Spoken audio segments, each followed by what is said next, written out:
Hey, Dan Passarelli here. Happy Monday, a brand new start of the week. What do you know? And starting off pretty strong here. I'm a little before the close here, but up 0.5% right now.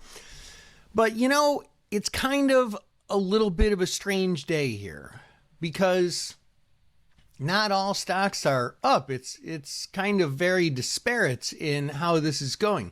Nvidia, of course, is up, and, you know, all these AI stocks make up a very, very big percentage of the S&P 500. It's practically an AI index, really.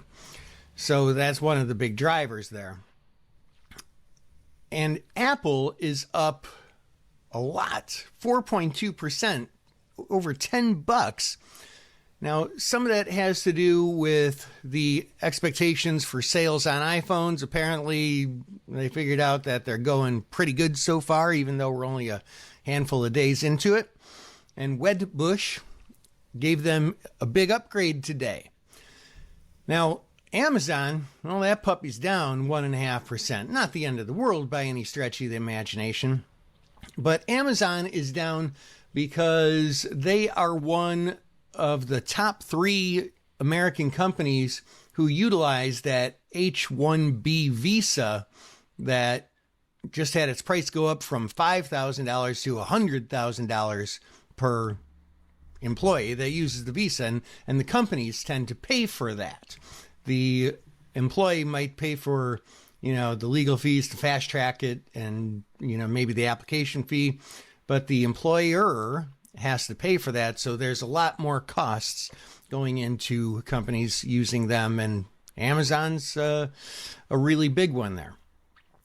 Now, another thing, this morning, it was kind of pretty telegraphed that the market was going to go up and stay up.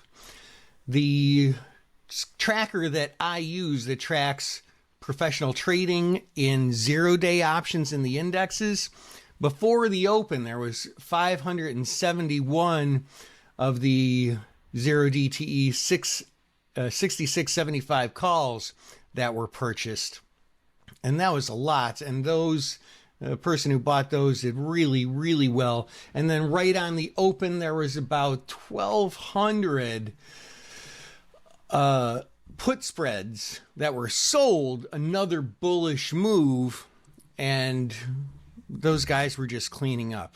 When you see a lot of these big professional trades in the zero-day indexes right on the open or even before the open like we saw today, those can be excellent market telegraphing signals that can give you an edge through the day.